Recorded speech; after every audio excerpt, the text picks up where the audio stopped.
இன்பம் என்பது பற்றிய முனிவரது கருத்து. சத்துள்ள உணவு மட்டும் உடல் ஆரோக்கியத்தை வழங்கிவிடாது. மருந்து மட்டும் நோயை குணப்படுத்திவிடாது. மனிதனின் ஆராய்ச்சிகள் கண்டுபிடிப்புகள் மட்டும் அழிவை தடுத்துவிட போதுமானவையல்ல. செல்வம் மட்டும் மகிழ்ச்சியை கொடுத்துவிடாது. அழகு மட்டும் இன்பத்தை தந்துவிடாது. அடுத்தவருக்கு உதவ முடிவதில் வரும் இன்பம் வேறு எதிலுமில்லை.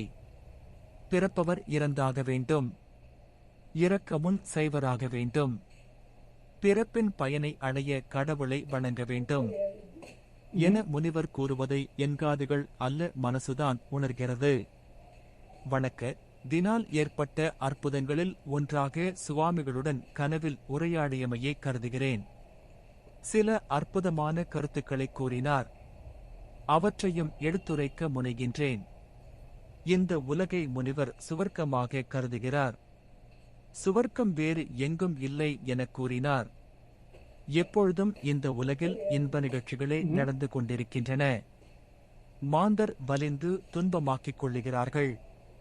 பல்வேறு விதமாக இன்பம் ஏற்படுகிறது. குழந்தை பிறந்தபோது தாய் இன்பமடைகிறாள். சனத்தொகை பெருகும்போது இன்பம் மலிகிறது. மாடத்தில் வசிப்பவர்கள் மட்டுமல்ல, சேரியில் வசிப்பவர்களும் குழந்தை பிறப்பினால் இன்பமடைகிறார்கள். எந்த நேரமும் இனப்பெருக்கம் நடைபெற்றுக் கொண்டே இருக்கிறது. இனப்பெருக்கத்தால் ஏற்படும் இன்புணர்வு மிருகங்கள், ஜந்துக்கள், மரம், செடி, கொடி, மனிதர்கள் எல்லோரிடமும் உண்டு.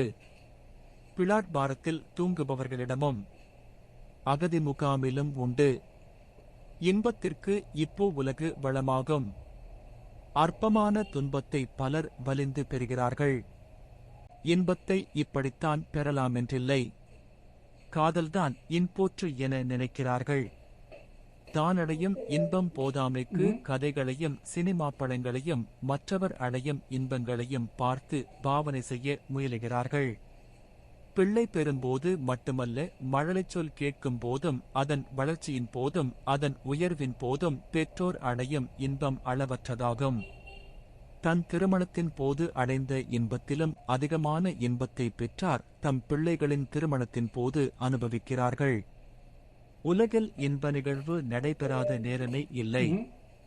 பிள்ளை இல்லாதவர்கள் தத்தெடுத்து இன்பத்தை அடைகிறார்கள். நிறைவேறாத காதல் தற்கொலையால் இன்பமடைகிறது. பாதிக்கப்பட்டவன் வன்முறை புரிந்து இன்பமடைகிறான்.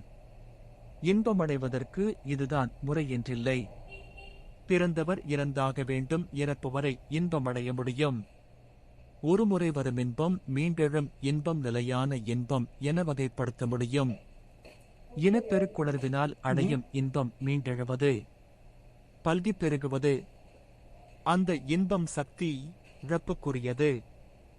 மின்கலம் சக்தியூட்டப்பட்டு ஒளியை கொடுத்த பின் சக்தியை இழந்து மீண்டும் சக்தியூட்டப்படுவது போன்றதே சிற்றின்பம். இது சக்தி இழப்பு முறையாகும். சிலர் சில நிமிடங்களில் சக்தியை இழந்து விடுகிறார்கள்.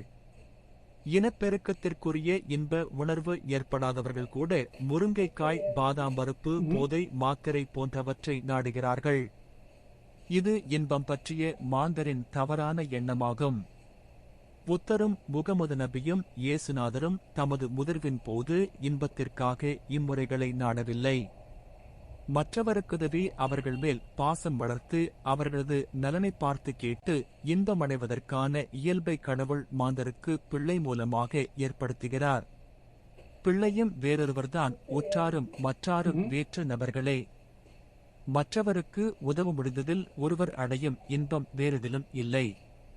திருமண வாழ்க்கையிலும் கடவுள் மான் தருக்கு மற்றவருக்கு உதவி செய்து தானம் அடையும் இன்பத்தையே கற்றுக் கொடுக்க முனைகிறார்.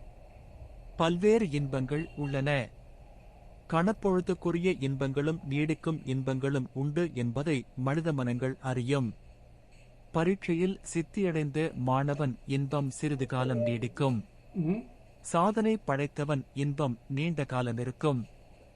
போதனை செய்தவர் அடையும் இன்பம் புத்தர், முகமது நபிகள், இயேசுநாதர் அடைந்த இன்பத்திற்கு சமமாகும். இதனையே பேரின்பம் என்கிறார்கள். இந்த இன்பம் சக்தி இழப்பிற்குரியதல்ல. சக்தி சேகரிப்பும் சக்தி இழப்பும் இதில் ஒரே வேளை நடைபெறுவதால் இது நிலையான இன்பமாகும். மற்றவர்களுக்கு உதவ முடிந்ததில் மற்றவர்கள் அடைந்த மகிழ்ச்சியில் ஏற்படும் இன்பத்தால் சக்தி இழப்பு இல்லை. அவர்கள் தொடர்ச்சியாக மற்றவருக்கு உதவும் ஆற்றலை பெறுகிறார்கள். அவர்களுக்கு சக்தி இழப்பு இல்லை. பிரம்மச்சரியம் அனுஷ்டிப்பவர்கள் சக்தி இழப்பில்லாத முறையில் இன்பமடைகிறார்கள். அவர்களுக்கு உடல் களைப்பதில்லை, மனம் சோர்வதில்லை. அவர்கள் முகத்திலே உடலிலே தேஜஸ் காணப்படும். பயம், அச்சம், கவலை, துன்பம் அவர்களிடம் காணப்பட மாட்டாது என முனிவர் கூறினார்.